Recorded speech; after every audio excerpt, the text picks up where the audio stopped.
Bonjour, bonsoir à tous, est-ce que vous allez bien? Et donc aujourd'hui je disais, on va regarder une vidéo de Histoire Crépue, une histoire de racisme partie 1. Et donc qui est Histoire Crépue? Alors Histoire Crépue c'est une chaîne YouTube donc qui parle de racisme, de colonialisme, etc.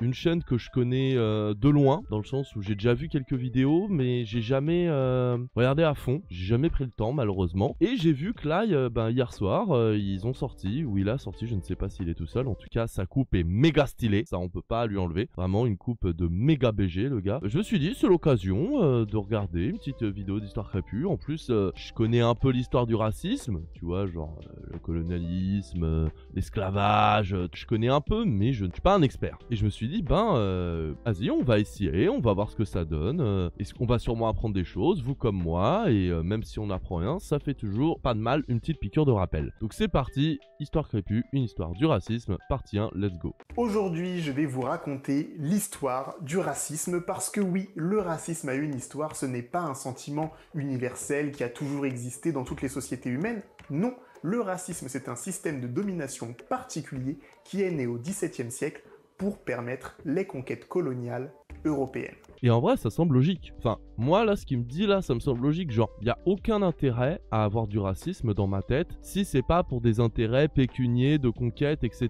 Tu vois. Dans le sens où, en gros, pourquoi est-ce que des institutions haut placées demanderaient à des gens de détester d'autres gens juste à cause de leur couleur de peau sans raison? Il faut qu'il y ait une raison derrière. La raison, ça peut être, comme aujourd'hui, détourner l'attention des vrais problèmes, essayer de se faire élire, etc., etc. On préfère faire passer l'extrême droite, la droite raciste, etc. plutôt que la gauche, ça peut être ça. Et ça peut être aussi, comme il le dit, une histoire du colonialisme pour pouvoir justifier le fait de s'approprier des terres qui ne sont pas à nous, de s'approprier des peuples qui sont normalement libres et qu'on va mettre en esclavage, etc. Donc ça me surprend pas tant que ça. Par contre, le fait que le racisme soit né au XVIIe siècle, j'avoue, ça je savais pas. Pour moi, je me dis que en vrai, moi dans ma tête, le racisme c'est vieux, tu vois, enfin beaucoup plus vieux que ça. Genre, pour moi en Antiquité, il y en avait déjà, mais apparemment non. En tout cas, peut-être qu'il parle du racisme tel qu'on le connaît. Peut-être qu'avant ça, il y avait un pseudo-racisme, mais pas un racisme pensé et institutionnalisé. Peut-être que c'est ça qu'il veut dire, mais on va voir. Alors pourquoi est-ce qu'on pense que le racisme existe depuis la nuit des temps? C'est parce qu'on confond trop souvent le racisme et la xénophobie, alors que ce sont des choses légèrement différentes, mais... Ah c'est peut-être ça que je confonds alors. C'est peut-être ça que je confonds, racisme et xénophobie. J'avoue que je sais pas vraiment. On apprend tous ensemble, on apprend. Différentes, mais pour le comprendre, je dois vous expliquer l'histoire du racisme. Bienvenue sur la chaîne Histoire Crépue, je suis Sumboy, je fais de la vulgarisation d'histoire coloniale française et dans cette vidéo, je vais essayer de vous donner quelques clés pour comprendre l'histoire du racisme. Alors vous ne serez peut-être pas d'accord avec tout ce que je vais dire et c'est tant mieux. Faites-vous vos propres idées parce que je ne prétends pas être objectif, mais je vais vous donner toutes mes sources dans la description. Et ça, désolé, mais ça, c'est quand même la grosse différence entre lui et certaines personnes d'extrême droite. Dans le sens où là, lui, comme moi, comme d'autres, que ce soit de gauche ou des coloniaux, etc., on assume de pas être objectif. Moi, j'ai jamais dit que j'étais neutre, hein. J'ai jamais dit que tout va très bien, ma chaîne d'actualité politique, n'hésitez pas à vous abonner, ça fait plaisir. J'ai jamais dit que tout va très bien, c'était une chaîne neutre. J'ai jamais dit que j'avais une vérité objective. C'est ça la différence, c'est que tu vois CNews, les trucs comme ça, ils disent qu'ils sont neutres, objectifs, mais ce n'est que du bon sens, ma bonne dame. Alors que non, c'est pas du bon sens, frérot, c'est ton opinion. Une opinion raciste, une opinion d'extrême droite. Et moi, c'est ça que j'aime bien, c'est que le mec, il est là en mode, si vous êtes pas d'accord, soyez pas d'accord. Après, moi, j'ai mis mes sources, et quelque chose me dit que ces sources, elles sont plus solides que les sources de certains d'extrême droite dont je tairai le nom. Hein? Donc, allez fouiller, écrivez-moi toutes vos critiques constructives dans les commentaires pour que cela puisse servir à tout le monde. Et si vous voulez soutenir mon travail financièrement, rendez-vous sur mon site histoirecrépue.fr. Merci encore et bonne vidéo. Quel BG quoi. Pour commencer, il faut distinguer la xénophobie et le racisme. Ce sont deux choses très légèrement différentes. La xénophobie, c'est bien un sentiment universel présent dans toutes les cultures, à toutes les époques. En gros, c'est la peur, le rejet et l'hostilité envers ceux qu'on perçoit comme des étrangers. Ah ouais, mais d'accord, donc en fait, c'est pas forcément lié à l'ethnie. L'étranger, ça peut être le romain qui percevait négativement le celte, ou inversement. Alors pourtant, ils sont tous les deux blancs. Par exemple, Philippe a les cheveux blonds, il déteste Marie et Yacine qui ont les cheveux roux.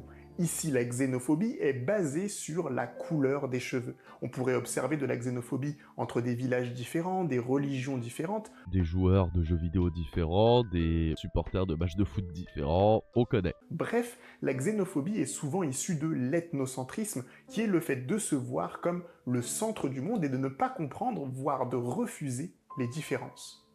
Mais le fait que Philippe déteste les roux, ça n'affecte pas la vie de Marie et de Yacine. En gros, la xénophobie individuelle n'a presque aucun impact, sauf quand un pouvoir politique décide de l'exploiter. Et c'est toujours ça le truc, c'est toujours, comme il le dit, hein, la xénophobie, la discrimination, tout ça, à titre individuel, ça a toujours existé et ça existera toujours. La vraie question, c'est de se poser, c'est est-ce que les gouvernements actuels dans lesquels tu es en tant qu'individu dans ton pays, est-ce qu'ils promeuvent la xénophobie? Est-ce qu'ils font en sorte de l'accentuer, de l'utiliser à des fins politiques? Ou est-ce qu'au contraire, ils essayent de la baisser? Et ça, c'est une grosse différence qui fait qu'on peut voir que oui, ça change quand même grand chose. Et on le voit en France. Il y a toujours eu du racisme, il y a toujours eu de la xénophobie. Mais la grosse différence, c'est que depuis quelques années, on l'encourage ce racisme et cette xénophobie. On dit aux gens, vous avez raison d'être racistes, ils sont pas comme nous, ils sont chelous, gna. Et du coup, ça fait qu'il y a de plus en plus de drames qui se passent parce que les gens, ils passent à l'acte. Au lieu d'être dans leur coin à dire, hey, quand même, les arabes, gays, quand même, les gays, quand même, sans faire de mal à personne, à juste recracher leur somme, et du coup, ils se sentent encouragés à passer à l'acte. Et ça, c'est la différence. C'est l'instrumentalisation politique de la xénophobie.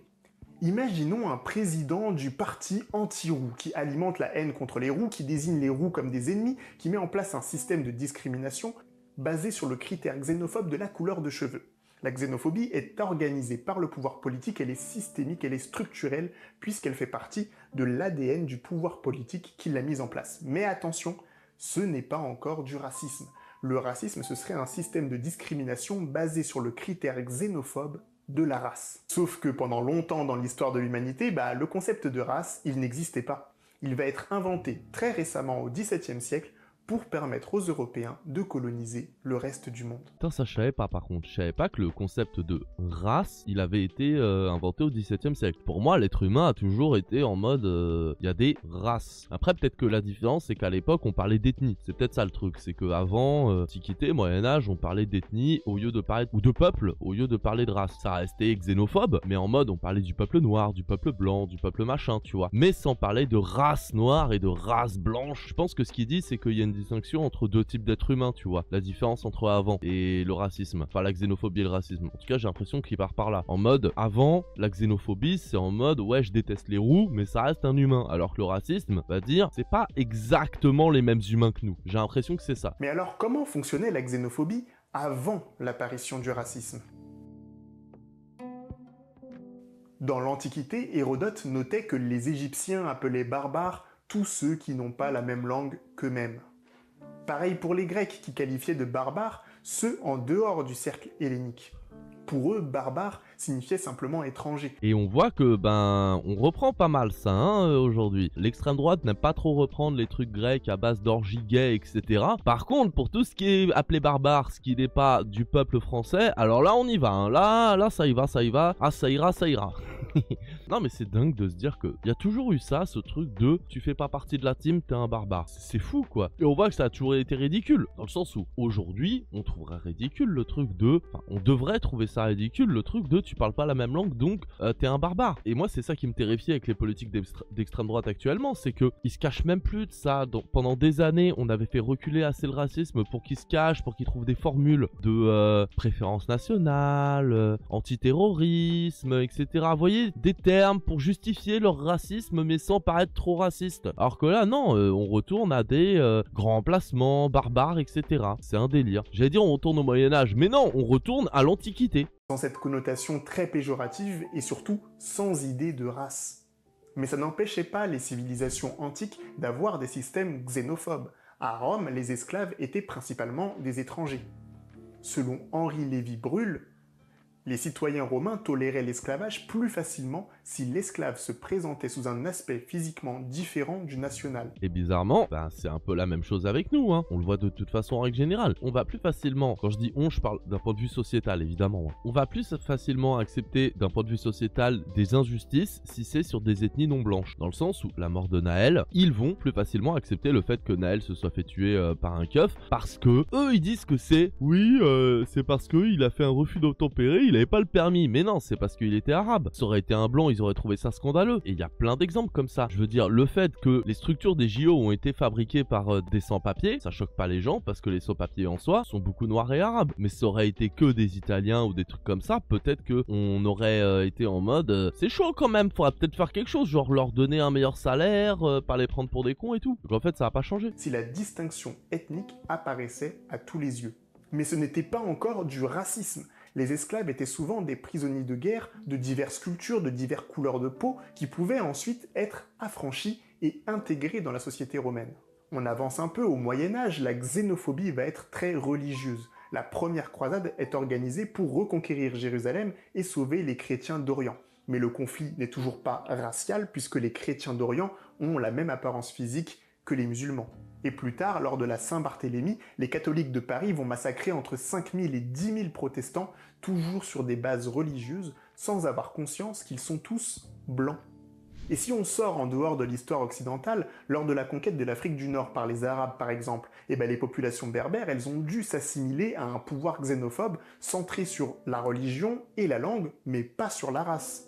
En Chine, les Han ont imposé leur suprématie sur divers peuples sans notion de race. En Afrique, l'Empire Songhai n'a pas utilisé l'idée de race pour s'attaquer à l'Empire du Mali, et on peut continuer comme ça chez les Incas, chez les Kanaks. En Inde et dans les nations iroquoises, la xénophobie, elle existait, oui, mais elle n'était jamais basée sur la race, parce qu'elle n'en avait pas besoin. C'est vachement intéressant ça, en vrai c'est vachement intéressant je trouve, ce mec est trop fort. Déjà, abonnez-vous à sa chaîne, n'hésitez pas à donner si jamais vous pouvez, mais c'est vachement intéressant de voir la distinction entre xénophobie et racisme, et surtout le fait que, comme il vient de le dire, on instrumentalisait la xénophobie pour arranger nos affaires, et ça partout dans le monde, il le dit lui-même, mais que c'était pas encore basé sur un critère d'ethnie et de race. On n'avait pas besoin de ça pour justifier les guerres, les massacres, l'esclavage, etc. Et c'est venu au XVIIe siècle, et j'imagine qu'il va dire que c'est à cause de ça, à cause justement de la colonisation de l'Afrique et des Amériques pour l'esclavage, etc. Mais c'est vachement intéressant en vrai, c'est vachement intéressant, c'est triste de ouf, mais ça en dit beaucoup sur l'humanité, je trouve, ça en dit beaucoup sur l'humanité, sur le fait qu'il y en a toujours eu de la xénophobie, mais qu'on peut faire encore pire. On doit dire que le racisme est bel et bien un élément culturel. Il y a donc des cultures avec racisme et des cultures sans racisme. Alors qui a besoin de racisme? Pour le comprendre, il faut revenir en Europe de l'Ouest au XVe siècle. Ah, toujours nous, toujours les Européens, bizarrement, toujours les fouteurs de merde. Après, je sais qu'on n'est pas le seul peuple à avoir fait des massacres, des horreurs, etc. Mais on va pas se mentir, quand même, une bonne partie de la merde, qu'il y a toujours aujourd'hui d'ailleurs, c'est quand même pas mal de notre faute, on va pas se mentir. C'est la fin de la Reconquista. Le christianisme radical des royaumes espagnols déclenche une véritable chasse aux païens et aux hérétiques. Les musulmans sont discriminés, mais aussi les juifs. Alors deux solutions, partir ou se convertir, et même ça ne va pas être suffisant. Et cela est devenu un danger encore plus grand pour la société chrétienne que le simple fait d'avoir des juifs dans les parages. C'est pourquoi l'Inquisition s'est développée. L'Inquisition s'est développée pour trouver des chrétiens qui pratiquaient secrètement le judaïsme. Ailleurs, l'Inquisition était chargée de poursuivre les hérétiques et les sectes. Dans la péninsule ibérique, elle sera chargée de traquer les convertis restés attachés au judaïsme. Nous connaissons tous l'Inquisition. Elle a créé une vaste bureaucratie dotée d'une foule d'archives dédiées à la recherche de la judaïsation de la population chrétienne espagnole. Nous sommes en 1478. Les prémices de l'antisémitisme sont posées. Je vais expliquer la transformation de l'antijudaïsme en antisémitisme dans une prochaine vidéo.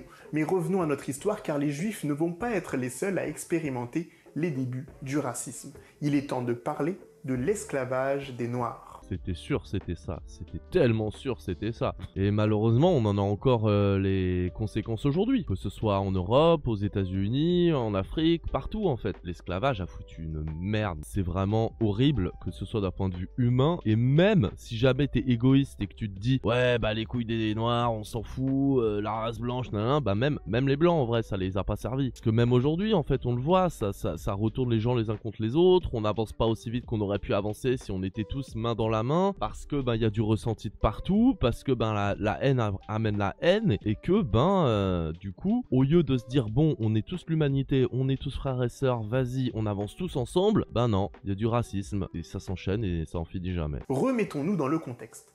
À l'époque, les Européens connaissent les Africains et les Asiatiques depuis longtemps. Leurs relations sont avant tout commerciales, ils ne se perçoivent pas encore comme la race blanche et ils n'ont pas encore l'ambition de soumettre tous les peuples du monde. Mais ça ne veut pas dire que tout va bien. Suite à la chute de Constantinople, les Turcs ottomans ont pris le contrôle du Moyen-Orient, ce qui coupe la route aux chrétiens pour atteindre l'Asie. Pour les Portugais et les Espagnols, le prix du sucre et des denrées exotiques devient exorbitant. Ils ont deux options: gagner beaucoup d'argent ou bien atteindre l'Asie sans traverser le monde musulman. Alors les Portugais vont développer la navigation et essayer de contourner l'Afrique. C'est dans ce contexte qu'ils rencontrent les royaumes africains avec qui ils pratiquent un commerce assez particulier. Ainsi, les Portugais achètent déjà des esclaves sur la côte du Gabon, voire plus au sud vers l'actuel Angola.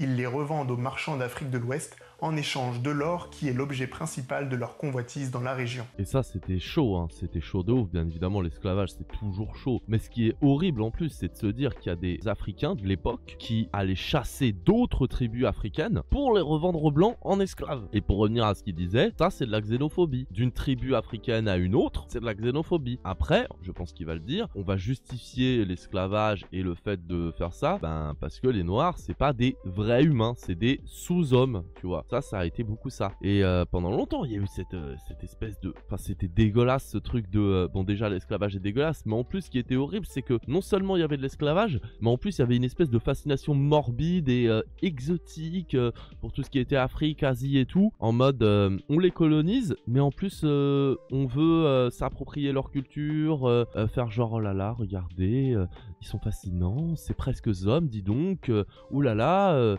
dis donc, Mamadou, il parle bien, dis donc, on dirait presque un blanc. Tu vois, vraiment, c'est dégueulasse. Horrible. Il faut avoir en tête qu'à cette époque, les sociétés chrétiennes européennes, les sociétés musulmanes et les sociétés africaines pratiquent toutes l'esclavage. Alors pourquoi? Rappelez-vous que pendant longtemps, les sociétés n'utilisaient pas d'électricité, pas d'essence, pas de machine à vapeur. La seule énergie disponible, c'était les humains ou les animaux domestiqués. Dans ce contexte, plus votre société est grande et consomme de l'énergie, plus elle a besoin d'humains ou d'animaux domestiqués qui travaillent pour fournir cette énergie. Et d'ailleurs, ça, c'est l'une des choses, il a totalement raison, parce que c'est l'une des choses qui explique la guerre de sécession aux États-Unis. Parce que les ricains, ils adorent nous dire, oui, les États du Nord se sont battus bravement pour lutter contre le racisme, contre les méchants États du Sud qui, eux, voulaient asservir les autres êtres humains, nos frères et nos sœurs. Alors, dans le tas, il y en avait, qui étaient vraiment antiracistes ou anticoloniales, peut-être pas anticoloniales, mais en tout cas anti-esclavage et tout, il y en avait, c'est vrai. Par contre, ce qu'ils oublient de dire, c'est que si jamais les États du Nord, ils voulaient abolir l'esclavage, c'était en partie parce qu'ils étaient beaucoup plus industrialisés que les États du Sud, qui eux étaient à l'ancienne avec les champs de coton et tout, et que l'esclavage, ça leur servait plus trop tant que ça, et qu'au final, on peut tout à fait asservir les gens sans besoin d'esclavage, en leur payant une misère dans des métiers sous-payés, etc. Vous comprenez donc l'importance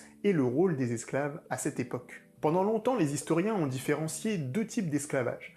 D'un côté, les sociétés à esclaves, où l'esclavage existe mais il n'est pas central dans le fonctionnement de la société. Les esclaves participent au travail professionnel et domestique, mais ils ne sont pas la force de travail principale. Et d'un autre côté, les sociétés esclavagistes, où l'esclavage est au cœur de l'économie et des relations sociales, et les esclaves composent la majorité de la population active. Tout le travail repose sur eux. Attention, cette différence, elle fait débat. Aujourd'hui, on a tendance à dire que toutes les sociétés sont esclavagistes. Je vous mets des sources si vous voulez approfondir la question. Mais pour cette vidéo, je vais quand même garder cette distinction puisqu'elle nous aidera à bien comprendre comment les Portugais vont révolutionner l'esclavage. Revenons donc en 1471. La société portugaise est une société à esclaves. Les esclaves vivent à Porto et ailleurs, mais ils ne sont pas très nombreux et surtout, ils ne sont pas tous africains. Et ça va changer en quelques années à cause d'une île qui s'appelle Sao Tomé. On l'a vu, les marins portugais gagnent de l'or en vendant des esclaves africains le long de la côte. Mais pour des raisons logistiques, ils enferment les captifs sur l'île de Sao Tomé le temps de les revendre. Et c'est là qu'ils vont faire une expérimentation très particulière. Le roi du Portugal a ordonné de trouver un moyen de produire plus de sucre. Et les marins vont avoir l'idée d'utiliser les esclaves stockés à Sao Tomé. Ils créent d'immenses plantations, des monocultures de canne à sucre, et ça marche. La production est phénoménale. La main-d'œuvre est constamment renouvelée par l'arrivée de nouveaux esclaves. Non, mais l'être humain ne pas être dégoûtant de challenge, hein. C'est un délire à quel point l'humanité a toujours, et j'espère que ça changera, mais a toujours eu une créativité quand il s'agit d'asservir leurs frères et leurs sœurs, a toujours eu une créativité quand il s'agit de guerre, de torture, d'esclavagisme, d'asservissement des autres êtres humains. C'est un délire. Et en vrai, c'est les prémices du capitalisme, ça. C'est les prémices du capitalisme. Surproduction, monoculture, asservissement et aliénation des autres êtres humains. C'est quoi la différence avec le capitalisme? C'est que à l'époque, c'était pas pour une société privée, mais pour le roi et les nobles, pas la bourgeoisie. Et aussi que, les gens, ils étaient pas sous-payés, ils étaient pas payés.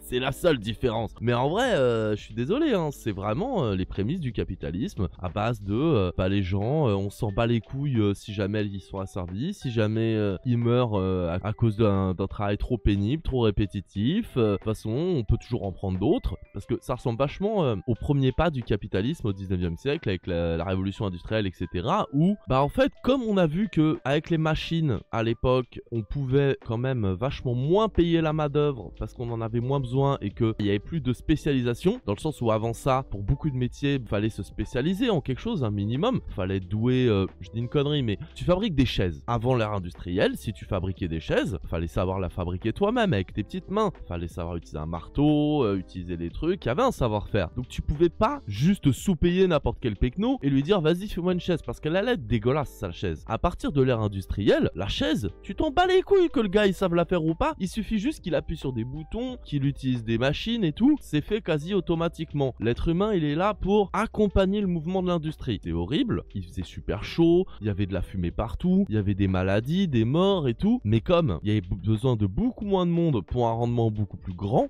tu pouvais sous-payer les gens et soit ils mouraient, on pouvait les remplacer. Il y en avait 10 000 autres qui attendaient dehors et qui n'avaient pas de travail. Ou alors, s'ils étaient pas contents, casse-toi, il y en a 10 000 autres qui peuvent aller dehors et attendre parce qu'ils veulent du travail. Et là, c'est un peu le même délire. Sauf que les gens sont pas payés et qui sont obligés de le faire. Mais sinon, c'est vraiment les prémices du capitalisme. C'est une dinguerie, ça me dégoûte. Les Portugais viennent de trouver un cheat code inimaginable qui va devenir le modèle de la domination coloniale.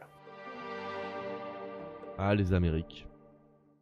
À leur arrivée en Abya-Yala, c'est le nom que donnent les indigènes à l'Amérique, les Portugais trouvent des civilisations complexes qu'ils vont très rapidement détruire. Et comme les lois de leur monde ne s'appliquent pas, ils se lancent dans un pillage impuni. Le Portugal et l'Espagne, qui étaient des pays pauvres, deviennent brutalement des centres de pouvoir où s'accumulent d'immenses richesses. Mais le pillage va avoir des conséquences. Et vous voyez, l'Espagne et le Portugal, qui étaient pays pauvres, deviennent des pays riches. Encore une fois, l'argent appelle l'argent et l'argent appelle la merde. Parce que, si toute la société est omnibulée par l'argent et si toute la société tourne autour de l'argent, fatalement, ça amène ce genre de dérive. Parce qu'il faut rester compétitif. Parce que si jamais tu n'acceptes pas de faire ce truc par déontologie, tu vas te faire bouffer. Et ça, encore une fois, c'est les prémices du capitalisme. Dans le sens où aujourd'hui, quand on dit oui, mais vous comprenez, on peut pas garder cette usine en France parce que en France ça nous coûte 2000, 3000 balles par employé avec les charges, tout ça, alors qu'en Chine un bol de riz et c'est parti. Caricature bien évidemment, mais vous voyez l'idée. Ah, vous comprenez, si on veut pas se faire bouffer et tout. Bah oui, mais qui a voulu ça? Qui a voulu ça? Les grosses sociétés. Les grosses sociétés qui veulent grossir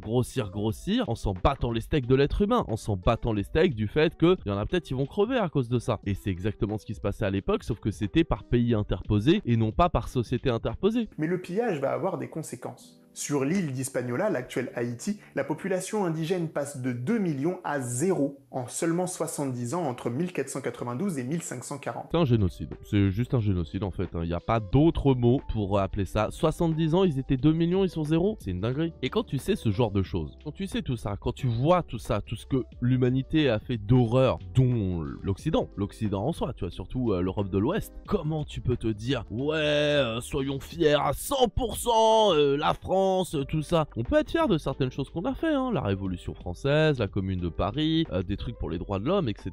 Mais faut aussi avouer qu'on a fait de la merde. C'est ça le truc. C'est avouer qu'on a fait de la grosse merde à côté. Ah oui, on peut être fier des cathédrales, on peut être fier de plein de trucs, mais on peut dire qu'il y avait un savoir-faire tout en admettant qu'à côté c'était la merde. Par exemple, les Égyptiens, ils peuvent se dire quand même les pyramides, c'est stylé. Quand même, il y a un délire, tu vois, genre à l'époque, on faisait des gros trucs comme ça avec des gros blocs de pierre comme ça. Non, respect. Par contre, faut quand même dire que le fait que ce soit des esclaves qui l'aient fait, ah, c'est pas cool. On peut juste dire ça, tu vois. Il y a pas besoin de tout renier et il y a pas non plus besoin de tout accepter de notre culture. On peut dire ça c'est stylé, mais c'est vraiment horrible que ça ait été fait de cette façon-là. C'est un véritable génocide. Exactement ce que je disais, c'est un génocide. Pour continuer à extraire des richesses, les Européens ont besoin de main-d'œuvre et ils organisent la mise en esclavage des indigènes du continent sous couvert de lois chrétiennes.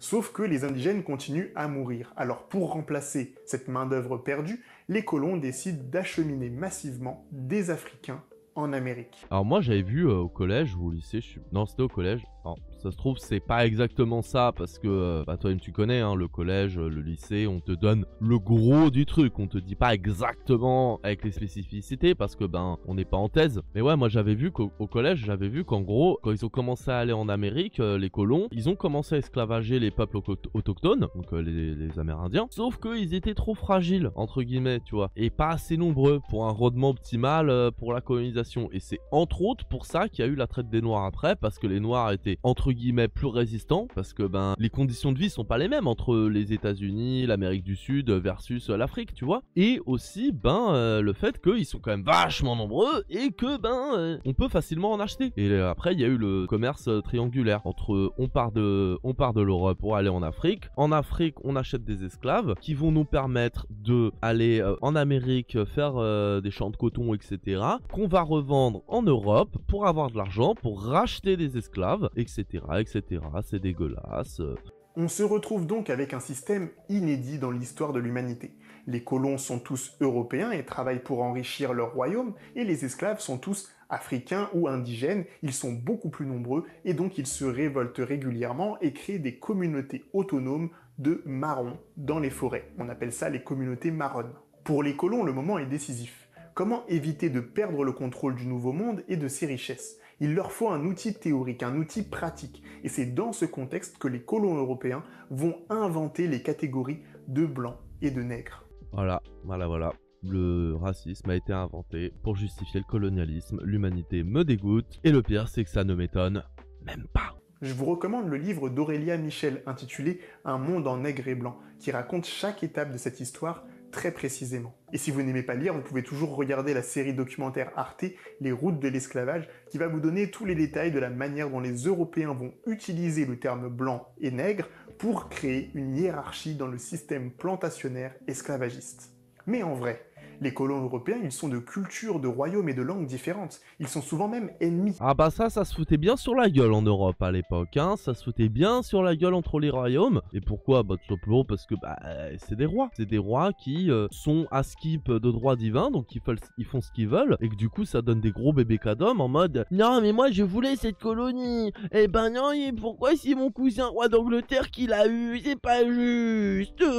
Et en vrai, ça me fait vachement penser quand même à... Excusez-moi, hein, je reviens toujours au capitalisme. D'un côté, je suis de gauche, surprise. Mais excusez-moi, hein, moi ça me fait beaucoup penser à Elon Musk, Jeff Bezos, tout ça, qui se bagarrent pour être le premier milliardaire au monde, pour être le premier à avoir sa fusée dans l'espace, pendant que des gens crèvent la dalle, pendant qu'ils asservissent et aliènent des populations entières, des gens. La grande différence avec l'époque, c'est que là, c'est pas par racisme spécialement. Ils s'en battent les couilles. C'est juste travail pour le moins cher possible et le plus vite possible, le plus de production possible. possible pour enrichir quelques personnes qui finalement sont dans une guerre d'ego et ne méritent pas autant. Et c'est un peu la même chose en fait. On est juste passé de il est légitime pour faire ça parce que c'est le roi et monarchie de droit divin tout ça à il est légitime pour faire ça parce que il a créé sa société alors que la plupart ils ont hérité et qu'il est légitime parce que quand même c'est lui le patron quoi. Dans les deux cas c'est dégueulasse et dans les deux cas ça tient pas 2 secondes quand il pense réellement parce que oui d'accord il y a des petits patrons qui sont partis de rien et qui ont réussi à faire leur truc tout seul etc. D'accord mais déjà c'est une minorité et ensuite en règle générale je suis désolé mais pour devenir milliardaire déjà millionnaire mais allez peut-être qu'il y en a oui c'est même pas sûrement il y en a qui sont devenus millionnaires sans asservir personne c'est possible mais alors milliardaire j'y crois pas du tout Jacques multimillionnaire au bout de quelques millions j'ai des doutes mais alors milliardaire excuse-moi mais tu peux pas te faire autant de thunes sans renier sur les moyens de production sans renier sur les droits humains sans restreindre les salaires etc et juste pourquoi pour être le premier mondial et pour pouvoir être plus compétitif encore une fois le pouvoir de l'argent et à l'époque c'était la même chose sauf que c'était la royauté. La seule chose qui les rassemble en fait c'est le projet de pillage, la couleur de peau et la religion chrétienne. Et aujourd'hui, c'est la même chose, sauf que c'est la seule chose qui les rassemble, ces gros chefs d'entreprise, alors qu'ils sont concurrents, ils sont ennemis sur le principe, au sens où Auchan et Carrefour, ils sont ennemis, je veux dire, en termes de concurrence, par rapport, ils veulent, leur objectif, c'est de se faire le plus de thunes possible, plus que les concurrents, et que les gens aillent dans leur magasin plutôt que les autres. Sauf que les capitalistes et les grosses sociétés, comme les rois à l'époque, ils préfèrent s'associer sur certains points à l'époque qui les rassemblaient malgré le fait qu'ils soient ennemis, comme il vient de le dire, c'est l'esclavagisme, le pillage, le profit, la couleur de peau et la chrétienté. C'était ce qui rassemblait les rois à l'époque et les reines de l'époque ensemble, malgré leurs divergences sur plein de points, pour l'esclavagisme. La différence avec aujourd'hui, c'est que les motivations ont changé, mais l'idée est toujours la même, c'est que les patrons, et on l'a vu après mai 68 en France, les patrons préféreront, les gros patrons, je parle évidemment, préféreront toujours s'associer sur certains points et faire front commun pour faire en sorte d'aliéner les travailleurs et les travailleuses et la population pour pouvoir continuer à s'enrichir sur leur dos. Marketing Mania qui en parlait, qui disait que Burger King, malgré leur campagne de pub en mode on est trop rebelle, on va de McDo tout le temps, lolilol, jamais ils vont parler du fait que McDo ce soit méga gras, dangereux pour la santé, les conditions de travail des salariés, etc. etc. Pourquoi? Parce qu'ils font la même chose. Ils ont aucun intérêt à aller vanner et critiquer McDo sur le fond du problème. Ils vont rester en surface. Et c'est pareil pour toutes les entreprises capitalistes. Je veux dire, elles se tirent la gueule entre elles. Par contre, quand il s'agit d'augmenter les salaires et tout, t'inquiète pas qu'ils vont être solidaires. Et c'est exactement la même chose que ce soit à l'époque ou aujourd'hui, mais pas pour les mêmes raisons. Et c'est terrifiant de voir ça. Et c'est pour ça qu'il faut qu'on ait des gouvernements plus de gauche qui régulent au minimum, régulent le marché, et sinon qui fassent en sorte que on puisse pas atteindre un plafond de verre en termes de richesse et de possession de moyens de production. Et ça, si on veut ça, c'est pas pour dire oui, on veut pas que les gens deviennent riches, non, c'est pas ça. Le problème, c'est que si jamais tu deviens trop riche, si jamais t'as trop de pouvoir au bout d'un moment, qu'est-ce qui t'empêche de faire des dingueries pour l'être encore plus? Et on le voit dans l'humanité, que ce soit à l'époque des rois, que ce soit à l'époque de la noblesse, ou aujourd'hui à l'époque de la bourgeoisie et des grandes entreprises et des grands PDG. Et ça, c'est un problème aujourd'hui par rapport au fait que si jamais c'est des grosses entreprises qui ont les plus gros moyens de production, ils peuvent délocaliser comme ils veulent, ils peuvent faire pression sur les gouvernements comme ils veulent, et ils peuvent, s'ils veulent, racheter des médias pour influencer l'opinion, pour aller dans leur sens. Et on retourne au racisme pour pouvoir, et on revient au racisme du coup, c'est pratique, et on retourne à promouvoir le racisme pour pouvoir détourner l'attention des gens, pour leur dire non mais ton problème c'est pas que les grandes entreprises elles te niquent, non, c'est le fait qu'il y ait des noirs et des arabes, c'est pour ça que t'es pas heureux, c'est pas du tout parce que le capitalisme italien qu'il fait de l'argent sur ton dos et que il préfère s'engraisser plutôt que t'offrir des minima sociaux un peu plus conséquents et avoir une vie un peu plus digne. C'est pas ça, c'est les noirs et les arabes. Et on en revient à la même chose mais de manière plus subtile que l'époque. En fait c'est exactement la même chose qu'à l'époque mais de manière plus subtile. Et c'est plus la noblesse, c'est la bourgeoisie. Et c'est dans la Bible qu'ils vont trouver l'argument miracle qui leur permet de justifier l'existence des Blancs et l'infériorité des Noirs. C'est la malédiction de Cham. En gros, après le déluge, Noé sort de l'arche avec sa famille, il plante une vigne, il boit pas mal de vin, et là, Cham, un de ses fils, le voit complètement bourré, à poil, et il va le dire à ses 2 frères, Sem et Japhet. Et d'ailleurs, c'est Sem qui va donner la racine du mot sémite, mais on en parlera plus tard. Bref, Noé il se réveille, grosse gueule de bois, et il apprend que Cham l'a vu à poil et qu'il en a parlé. Alors il condamne Canaan, le fils de Cham, à être l'esclave des esclaves de ses frères, et il bénit Sem et Japheth. Eh, gros bâtard Noé quand même. Désolé Noé, hein, mais c'est toi qui as merdé. Hein. Que tu te ravages la gueule à la vinasse, tu fais ce que tu veux frérot. Mais après, pourquoi tu le fais à poil et pourquoi tu le fais dans un endroit où n'importe qui peut passer? Putain, entre lui et Abraham, les darons, c'était pas ouf dans la Bible. Hein. Puis même Dieu en finale avec Jésus. Vas-y, reste crucifié mon fils.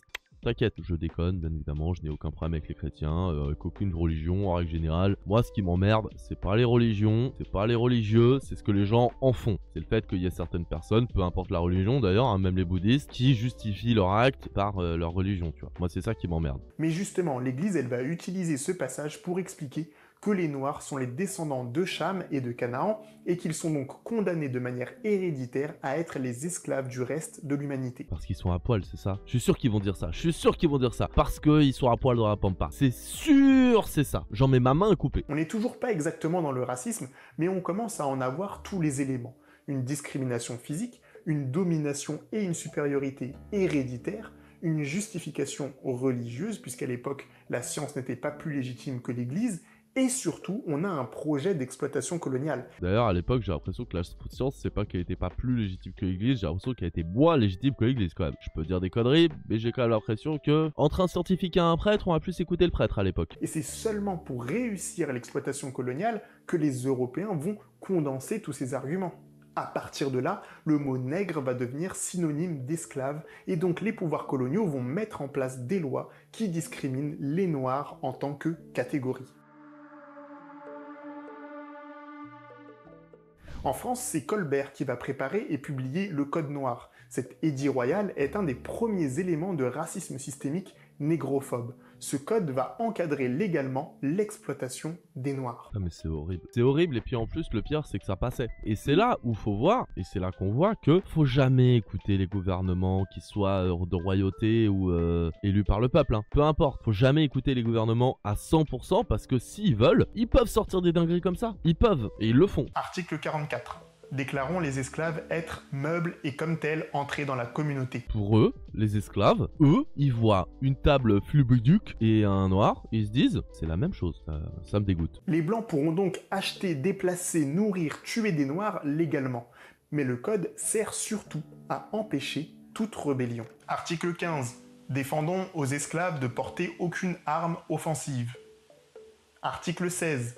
Défendons aux esclaves appartenant à différents maîtres de s'attrouper le jour ou la nuit sous prétexte de noces ou autrement, à peine de punition corporelle qui ne pourra être moindre que du fouet et de la fleur de lys. Ah, la royauté avec la fleur de lys. Et désolé, hein, mais ces articles-là, l'article 15 et l'article 16, me font vachement penser à Harry Potter, parce que je suis en train de les relire là, et j'en suis au 4. Si vous avez vu que les films, vous savez pas de quoi je parle. Et si vous avez lu les livres, vous savez très bien de quoi je parle. Dans Harry Potter 4, en fait, c'est le livre où Hermione se rebelle et trouve que les elfes de maison ont des conditions de vie horribles. Pour les personnes qui connaissent pas Harry Potter, je vais très vite. En gros, les elfes de maison, ce sont des créatures petites, chétives, qui n'ont pas d'habits, si ce n'est une espèce de torchon, serviette en guise d'habit, qui sont les esclaves des sorciers, et personne, enfin quasi personne ne voit de problème avec ça. Ce qu'il faut retenir, c'est que dans Harry Potter, les elfes de maison, et toute autre créature de magique d'ailleurs, sont interdits de baguette magique. Alors encore une fois, si vous connaissez pas Harry Potter, la baguette magique, c'est un objet qui permet de canaliser les pouvoirs magiques pour pouvoir les utiliser plus facilement. En gros, si tu as une puissance de 20 en utilisant ta main comme ça pour faire un Experdermus, avec ta baguette, tu auras une puissance de 50. Je dis une connerie, mais tu vois l'idée. Et les esclaves, donc les elfes de maison, n'avaient pas droit aux armes. Aucune arme offensive, et c'est pareil dans la vraie vie. Et Hermione, dans Harry Potter, tente de libérer les elfes de maison qui sont tellement aliénés et matrixés qu'ils refusent. Genre, il y a une elfe de maison, au bout d'un moment, elle dit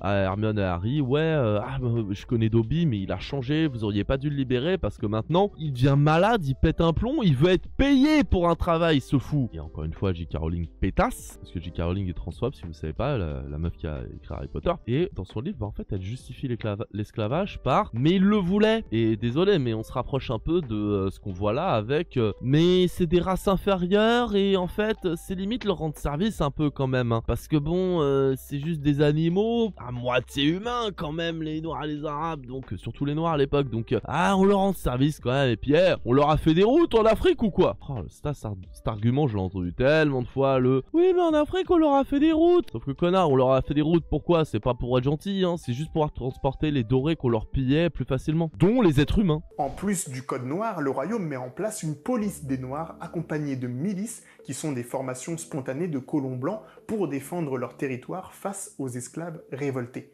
Les milices anti-révolte, c'est un phénomène qu'on retrouvera ensuite dans tous les contextes coloniaux.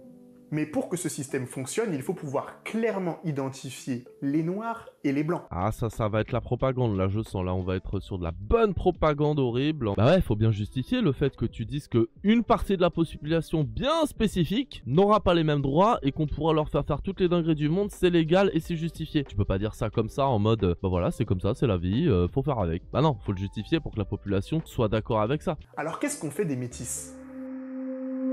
Ça j'avoue, qu'est-ce qu'ils vont faire de métis? Parce que je connais pas assez l'histoire à l'époque, donc j'en sais rien, mais pour moi les métis c'était des sous-noirs. Enfin c'était des noirs quoi, pour eux c'était la même chose. Et on le voit aujourd'hui avec les racistes, hein, désolé, mais enfin même pas désolé, je vous emmerde les racistes, mais les racistes c'est en mode si t'es métis, t'es peut-être un peu mieux qu'un noir, mais quand même pas beaucoup plus, hein. Pour fonctionner, le système esclavagiste colonial doit créer un monde hyper binaire, hyper manichéen, un monde ségrégué dans lequel les métis pose un sérieux problème. Ils sont souvent issus du viol de femmes noires par des hommes blancs.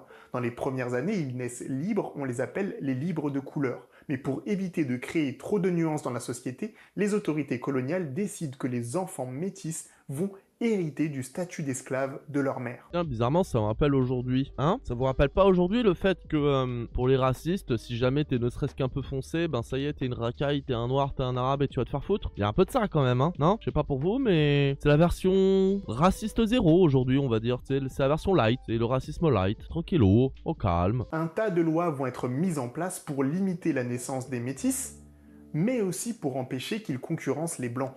Les libres sont des affranchis ou des descendants d'affranchis.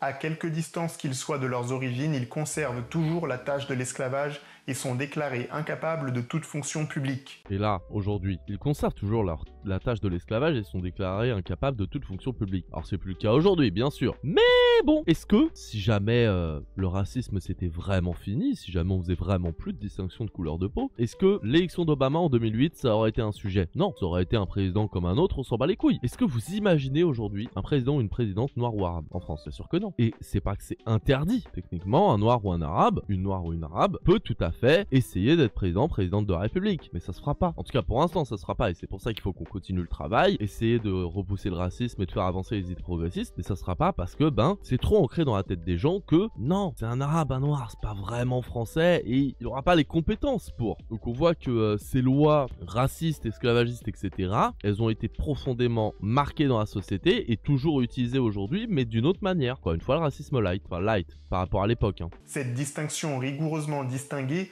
même après la liberté, est le principal lien de la subordination de l'esclave par l'opinion qui en résulte que sa couleur est vouée à la servitude et que rien ne peut le rendre égal à son maître. Ce racisme est un véritable choix politique, puisqu'on sait que les noirs et les blancs peuvent avoir des enfants et que les métis sont des humains égaux comme les autres. Le bureau des colonies va artificiellement créer une ligne de couleur qui sert à protéger le pouvoir des blancs dans une société où ils sont minoritaires. Sans cette ségrégation, les non-blancs prendraient naturellement le contrôle des colonies. Vous voyez qu'il ne s'agit pas de xénophobie. Les blancs commercent avec les royaumes africains depuis des années. Ils savent très bien que les noirs sont des humains comme eux. S'ils créent de toutes pièces le racisme, c'est uniquement pour faire tenir leur système d'exploitation coloniale. Et ça, c'est dégueulasse. Bon, déjà, la xénophobie, c'est pas cool, mais la xénophobie, c'est quelque chose d'humain, entre guillemets, dans le sens où on a tous des a priori sur les gens, tu vois. La différence, c'est l'a priori qu'on a, qui est un minimum naturel, mais on peut passer au-dessus. Et surtout, la différence, c'est un a priori, entre guillemets, naturel, versus une haine et une ségrégation instrumentalisée par un État pour justifier des horreurs. C'est ça la différence. Putain, mais sa vidéo elle est passionnante, hein, vraiment. Ah, la révolution haïtienne.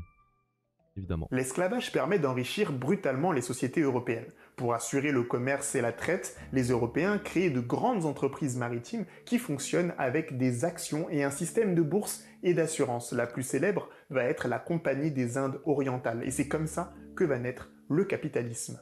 Et toutes les populations restées en Europe, les Blancs d'Europe, ils vont vivre cette transformation. Des villes du bout du monde, comme Nantes, Bordeaux ou La Rochelle, deviennent des villes du cœur du monde, et leur richesse ruisselle jusque dans les campagnes de l'ouest de la France. Et c'est avec ça que les bourgeois, les petits bourgeois, parce qu'à la base, les bourgeois, c'est les habitants qui viennent des bourgs, donc du centre-ville, pour faire simple. Et c'est avec ça que les bourgeois vont s'enrichir encore plus, que une grande partie de l'argent qu'ils vont avoir, c'est grâce à l'esclavagisme, c'est grâce aux colonies, etc. Et donc, qu'ils vont avoir de plus en plus de thunes, mais sans le pouvoir qui va avec, parce que le pouvoir reste à la noblesse et au clergé, aux tiers états, etc. Ils vont en avoir ras le cul, et donc ils vont influencer la révolution, en France en premier lieu, pour pouvoir avoir plus de contrôle et avoir plus de privilèges, alors que la noblesse était de plus en plus pauvre comparée à eux. Ils avaient la richesse matérielle et pécuniaire, mais ils n'avaient pas les privilèges qui allaient avec. Et donc c'est pour ça que si t'es marxiste, trotskiste, etc., quand tu parles de la Révolution française, tu parles de la Révolution bourgeoise, parce que certes, les paysans étaient la main d'œuvre et étaient le bras de cette révolution, mais la tête, c'était les bourgeois. Et la tête, ce sera malheureusement souvent les personnes, les bourgeois, parce que c'est les personnes qui ont le temps de réfléchir à tout ça, etc., qui ont les connaissances, qu'elles soient économiques, militaire, etc. Et c'est comme ça que le capitalisme va petit à petit aller s'immiscer dans notre société, faisant de moins en moins de place à la noblesse, parce que la noblesse, ils ont pas mérité. Alors que les capitalistes non plus, parce que ça reste l'exploitation d'autres êtres humains à ton profit, alors que toi en fait, tu gères en fait cette exploitation tout simplement. Partout, les bourgeois découvrent le sucre, le café, les patates, le latex, le tabac, le coton. Toutes les matières premières de la révolution industrielle sont accessibles grâce à l'exploitation coloniale raciste. L'Europe s'élève, mais elle commence à se poser des questions sur les origines de ces nouvelles richesses. Les observateurs revenus des colonies ont bien remarqué que les colons vivent dans la peur permanente du soulèvement des esclaves, une peur qui les pousse chaque jour à être plus cruels. Et d'ailleurs, ils finissent par perdre le contrôle en 1791 lorsque les nègres de Saint-Domingue s'organisent, se soulèvent et renversent le pouvoir colonial. Et remettez-vous dans le contexte de l'époque, Saint-Domingue c'était la colonie la plus rentable du royaume de France. La liberté des Noirs va traumatiser les colons de toute l'Europe. Pour éviter que cela se reproduise, ils ont compris qu'ils n'ont pas les moyens d'augmenter le niveau de cruauté. Ils vont donc opter progressivement pour l'abolition de la traite négrière, puis l'abolition de l'esclavage, mais attention, s'ils acceptent que les Noirs ne soient plus des esclaves, ça ne veut pas dire qu'ils veulent en finir avec le racisme. Et on en revient à ce qu'on disait au début de la vidéo. Alors déjà, oui, la révolution de Saint-Domingue a beaucoup joué là-dedans, parce que, comme il vient de le dire, ils se rendent compte que, bon, on peut pas aller beaucoup plus loin en termes de violence, et en plus, ça sert à rien. Et en plus, de l'autre côté, petit à petit, l'industrialisation fait son chemin, et en plus, on s'est rendu compte petit à petit que l'industrialisation permet à la bourgeoisie de faire en sorte que, on n'a pas besoin de millions d'esclaves, enfin, on a de moins en moins besoin de millions d'esclaves pour faire la même chose, et que plutôt que se dire, bon, on garde les esclaves, même si la main d'œuvre elle est à 0 € de l'heure, il y a quand même un énorme risque de révolte, de soulèvement, etc. C'est chiant. On va plutôt leur dire, non mais vous êtes libres maintenant. Vous êtes libres. Libres de travailler pour quasiment rien, libres de travailler pour une misère avec des horaires de merde et tout, mais vous êtes libres. Vous êtes libres de le faire si vous voulez. Ah, vous voulez pas? Très bien, crevez la dalle. Vous voyez le truc de merde? Vous voyez la fourberie et la saloperie du truc? C'est pas par bonté d'âme qu'on a arrêté l'esclavage. C'est juste que si on a arrêté l'esclavage, c'est juste tout simplement que c'était trop chiant à garder sous contrôle et qu'à côté on en avait de moins en moins besoin grâce à l'industrie. Par contre, pourquoi on n'a pas arrêté le racisme avec ça? Je suis curieux de savoir selon ce qu'il va dire. Au contraire, les colons viennent de trouver un nouvel argument pour démontrer l'infériorité des Noirs. Ah ça putain ce truc. Oh ce truc. Oh là là, et le pire c'est qu'il y en a, ils y croient encore, c'est ça qui me tue. Le fait que on ait tous un crâne différent, machin, tout ça c'est de la merde. C'est de la merde. Cette fois-ci, il ne s'agit plus d'un argument religieux bancal. Il s'agit d'un argument scientifique. Des études cherchent à... Des énormes guillemets à scientifique, bien évidemment. Il s'agit d'un argument scientifique. Des études cherchent à montrer que l'humanité est divisée en races biologiques différentes. C'est la naissance du racisme scientifique qui va permettre aux Européens d'étendre leur système de domination à tout le reste de la planète. Mais cette histoire, je vous la raconte dans ma prochaine vidéo.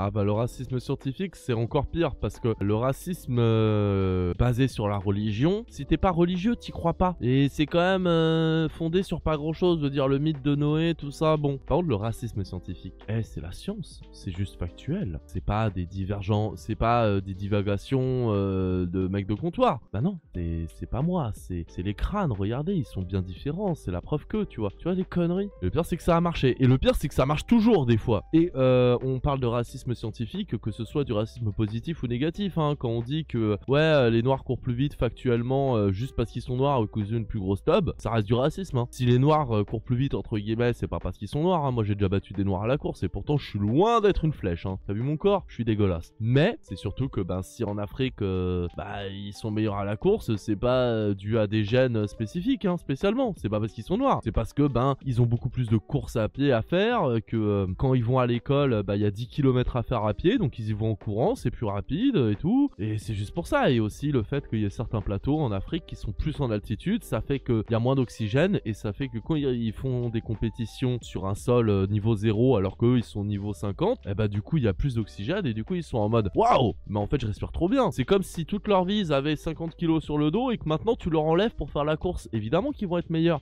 Ça n'a rien à voir avec une couleur de peau. Pour conclure, je vous fais un petit récapitulatif. On vient de voir que le racisme est une forme très particulière de xénophobie qui a été créée et utilisée par les puissances coloniales européennes pour justifier l'exploitation du monde et spécifiquement l'exploitation de différents peuples africains regroupés sous l'étiquette nègre. Alors attention, il y a un autre truc un peu technique à comprendre, c'est que la haine des personnes les plus noires, elle existe dans plein de contextes et dans plein de cultures différentes. En Inde par exemple, mais aussi au Moyen-Orient. Ce ne sont pas les Blancs qui l'inventent, seulement les Européens vont lui donner cette explication raciale. Il faudrait que je vous fasse une vidéo sur l'histoire de la négrophobie pour vous expliquer en quoi c'est un racisme qui fonctionne différemment de l'asiophobie ou de l'antisémitisme par exemple. En gros, de ce que j'ai compris de ce qu'il dit, c'est que la différence entre les Européens et les autres racistes, c'est que les Européens ont instrumentalisé ce racisme pour justifier les horreurs qu'ils faisaient en termes de colonialisme, etc. Alors que les autres, c'est juste qu'ils étaient xénophobes. De ce que j'ai compris de ce qu'il dit. En tout cas, vachement intéressant, vraiment. Autre point important, les Blancs n'existent pas biologiquement. Pendant longtemps, les Italiens et les Irlandais n'ont pas eu le statut racial de Blanc, par exemple. En vrai, les Européens parlent des patois, ils ont des cultures très différentes, ils vont créer le concept de blanc de manière artificielle pour consolider leur classe raciale dans le système raciste qu'ils sont en train de construire dans les colonies. Et c'est ce que je dis régulièrement, c'est le truc de quand l'immigration en France, c'était surtout les Italiens, les Espagnols et tout, on était racistes et xénophobes, xénophobes apparemment, de ce que j'ai compris de sa vidéo, on était xénophobes des Italiens. Encore une fois, interdit aux chiens aux Italiens. Et quand l'immigration est devenue maghrébine, africaine en règle générale et tout, on a recentré le racisme sur eux. Et donc, les Italiens sont devenus blancs et acceptables, et c'est pour ça qu'aujourd'hui, on le voit avec le racisme, quand on dit pourquoi vous voulez aider l'Ukraine et pas la Palestine, oui mais eux ils sont blancs, on a une culture commune, alors que désolé mais on a une culture plus commune avec le Maghreb qu'avec l'Ukraine. Pourquoi? Parce que le colonialisme, je veux dire, en Maghreb ils parlent français, pas en Ukraine. On a beaucoup plus de points communs culturellement avec le Maghreb qu'avec l'Ukraine, mais on va justifier le fait d'aider plus l'Ukraine que d'autres pays, etc. parce que, ils sont blancs, ils sont en Europe, et moi je suis persuadé, le jour où il y a une race extraterrestre qui arrive, mais une vraie, tu sais, en mode vraiment petits hommes verts, intelligents et tout, Je parle pas de si on découvre du fait qu'il y ait des micro-planctons sur Mars, Je parle pas de ça, je parle vraiment une race qui parle et tout.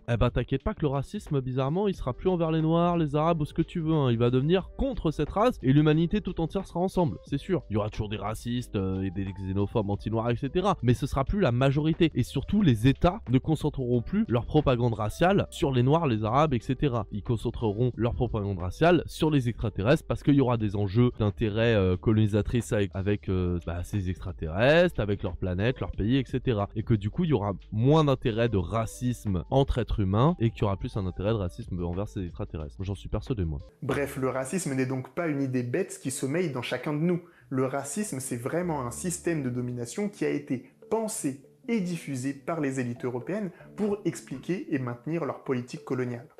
Cette manière de discriminer des groupes humains avec le critère de la race n'est pas apparue dans un autre contexte, car aucune autre culture humaine connue n'a réussi à mettre en place un projet d'exploitation coloniale d'une telle ampleur. Yes, on est trop fort en Europe. Youpi. J'ai honte de nous des fois, hein, vraiment. Un des objectifs principaux du racisme, c'est de permettre aux Blancs d'exploiter les populations non blanches dans le monde. Il crée un système de classe raciale qui va complètement modifier la répartition du travail dans le monde. C'est ce qu'on appelle la suprématie blanche. Un autre but du racisme, c'est aussi de réprimer les révoltes dans un contexte où les Blancs sont une minorité. Mais toute la violence et la cruauté des esclavagistes ne va pas empêcher les esclavagisés de prendre le pouvoir et de fonder la première république noire en Haïti. Cette victoire noire, elle va écorner l'idée que Dieu est du côté des Blancs. En plus, beaucoup de Noirs se sont convertis au christianisme. Le vieux racisme à argumentation religieuse est de plus en plus bancal. Alors pour ne pas perdre le contrôle des colonies, il faut muscler le racisme. Et ça tombe bien, grâce aux colonies, les Européens peuvent explorer le monde et faire des progrès scientifiques révolutionnaires. C'est donc la science coloniale qui va permettre de réinventer le racisme. Zoologie, ethnologie, botanique, raciologie.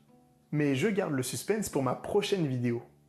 Vous l'avez compris, mon but ici, ce n'est pas de vous faire de la morale. Mon but, c'est de chercher à expliquer comment et pourquoi le racisme est né. Je crois que c'est indispensable de savoir ce qu'est le racisme pour pouvoir imaginer un véritable anti-racisme. Bien entendu, le racisme n'est pas la seule domination xénophobe contre laquelle il faut lutter, mais c'est sans doute celle qui s'est répandue le plus largement car elle a été diffusée dans toutes les cultures en contact avec les empires coloniaux. Et puis surtout, le racisme, contrairement aux autres formes de xénophobie, comme il l'a dit, il y a des intérêts financiers, il y a des intérêts pour les grandes entreprises, pour les États, etc.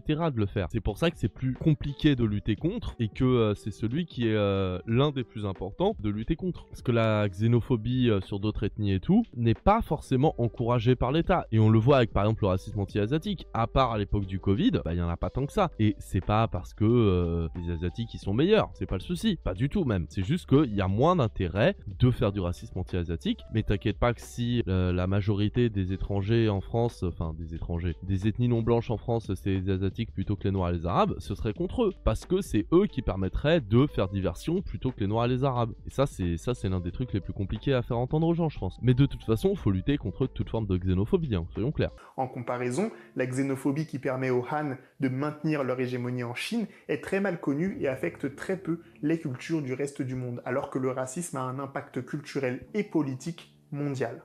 J'aime souvent faire la comparaison avec la peste. Il existe plusieurs formes de peste, elles sont toutes dangereuses, toutes mortelles, mais si on veut lutter efficacement contre elles, il faut savoir les différencier. La peste pulmonaire fonctionne et se transmet différemment de la peste noire. C'est un peu pareil pour les xénophobies. Connaître l'histoire et le fonctionnement de chaque xénophobie nous aidera à trouver le remède le plus adapté pour les éradiquer.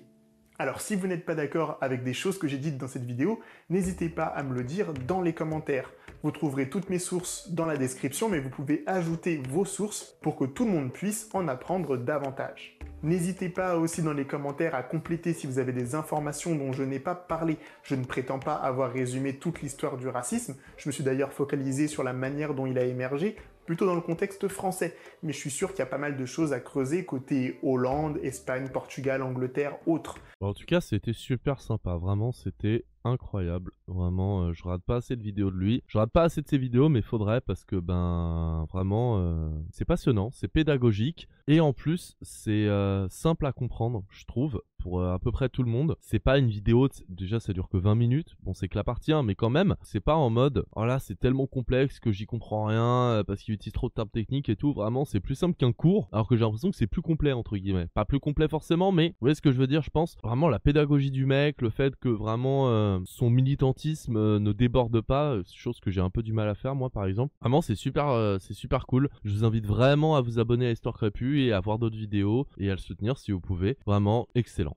Excellent. Voilà, ce best-of est maintenant terminé. J'espère qu'il vous aura plu. Si c'est le cas, n'hésitez pas encore une fois à vous abonner à la chaîne Histoire Crépue, mais également à vous abonner à mes chaînes à moi. Donc Blazy TVTB sur Twitch si vous voulez participer au live, c'est avec grand plaisir. Blazy Rediff TVTB sur YouTube, ma chaîne de Rediff Live jeux vidéo. Blazy, ma chaîne pop culture sur YouTube. Tout va très bien, ma chaîne d'actualité édito politique. Blazy, tout va très bien, mon Twitter. Et si vous avez un peu d'argent en trop et que vous voulez me soutenir, n'hésitez pas à me donner sur Tipeee et Patreon, ça m'aiderait énormément. énormément. Et ben maintenant, à savoir si le racisme c'est de droite ou de gauche, ça je sais pas. Mais en tout cas, ce qui est sûr, c'est que ça arrange plus un camp que l'autre. En tout cas, à mon sens. Allez, salut. Tout va bien.